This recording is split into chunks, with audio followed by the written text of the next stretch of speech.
పాయకరావుపేటలో నూతనంగా main road విస్తరణ పనులకు శంకుస్థాపన చేసిన రాష్ట్ర హోంమంత్రి వంగలపూడి అనిత.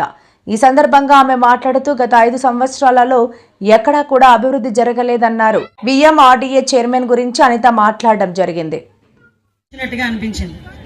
ఎందుకంటే లాస్ట్ 5 సంవత్సరాలు నేను 2014 ఎమ్మెల్యే అయిన దగ్గర నుంచి ఈ రోడ్డు గురించి మీరందరూ చేస్తున్న పోరాటం కానీ, మీరందరూ సహకరించిన తీరు కానీ, వచ్చిన హడిల్స్ కానీ ఇవన్నీ దాటుకొని ఈరోజు ఒక మంచి కార్యక్రమానికి పాయకరావుపేట నియోజకవర్గ చరిత్రలో నిలిచిపోయేటట్టుగా ఒక మంచి కార్యక్రమాన్ని శ్రీకారం చుట్టడానికి మీ అందరూ కూడా చేయి కలిపి ప్రతి ఒక్కరు కూడా సహాయ సహకారాలు అందించినందుకు ప్రత్యేకంగా పాయకరావుపేట నియోజకవర్గ ప్రజలందరికీ కూడా, ముఖ్యంగా పాయకరావుపేట టౌన్ పట్టణ ప్రజలందరికీ కూడా శిరస్సు వచ్చి పాదాభివందనం చేస్తున్నానమ్మా.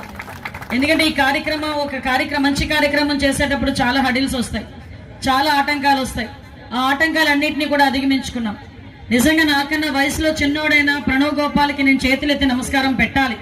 ఎందుకంటే కొంతమందికి మనం పదవికైనా గౌరవం ఇవ్వాలి, వయసుకైనా గౌరవం ఇవ్వాలి. నా వయసులో చిన్నవాడు కాబట్టి నేను వయసుకి గౌరవం ఇవ్వట్లేదు, కానీ పదవిలోని కూడా ఒక మంచి పొజిషన్లో ఉన్నాడు కాబట్టి పదవికి గౌరవం ఇవ్వాలి. ఆ గౌరవానికి తగ్గట్టే పాయకరావుపేట నియోజకవర్గ ప్రజల తరఫున ప్రణవ్ గోపాల్కి ప్రత్యేకంగా నేను ధన్యవాదాలు, నమస్కారాలు తెలియజేసుకుంటున్నా. ఎందుకంటే తను చాలా కష్టపడి ఈరోజు ఒక రాజకీయంగా ఒక పొజిషన్లో, ఇంత చిన్న వయసులో అంత పెద్ద పొజిషన్లోకి రావాలంటే చాలా కష్టపడాలి.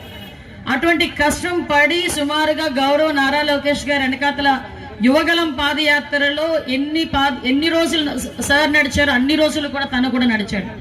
అదే కాకుండా అంతకు ముందు కూడా ఎక్కడైనా ఒక చిన్న యాజిటేషన్ జరిగితే ఫస్ట్ మాకు వచ్చిన న్యూస్ ఏంటంటే ప్రణవ్ గోపాల్ అరెస్ట్ అని వచ్చేదన్నమాట. ఫస్ట్ స్క్రోలింగ్ కూడా మాకు అంటే ఎక్కడ కూడా స్టూడెంట్ వింగ్ అసోసియేషన్ కి అధ్యక్షుడిగా చేసిన తర్వాత ఎక్కడ చిన్న అన్యాయం జరిగినా స్టూడెంట్స్ కి కానీ, పార్టీకి సంబంధించి కానీ అక్కడ నేను ఉన్నాను అని చెప్పి వెళ్ళటమే కాకుండా వాళ్ళకు భరోసాగా నించునేవాడు. మేమెక్కడైనా పోరాటం చేస్తే నేను వస్తానని చెప్పి తన టీంతో పాటు వచ్చి నుంచునేవాడు. అలా కష్టపడి ఈ రోజు ఒక మంచి పొజిషన్లోకి రావటమే కాకుండా, ఒక మంచి పొజిషన్లోకి రావటం ఒక ఎత్తు అయితే దాన్ని నిలబెట్టుకోవడం చాలా పెద్ద పని. దాన్ని నిలబెట్టుకోవడంలో కూడా ఈ రోజు అబ్బాయి సస్టైన్ అయ్యి పెద్దలందరూ, అంటే వైజాగ్ లో సీనియర్ మోస్ట్ ఎంతమంది ఉంటారో ఒకసారి మీరు ఆలోచించండి. 3 జిల్లాలకి సంబంధించిన విఎంఆర్డీఏ, అలాంటి 3 జిల్లాలకి సంబంధించిన విఎంఆర్డీఏలో సీనియర్ మోస్ట్ ఎమ్మెల్యేలు కానీ, మంత్రులు కానీ ఎంతమంది ఉంటారు?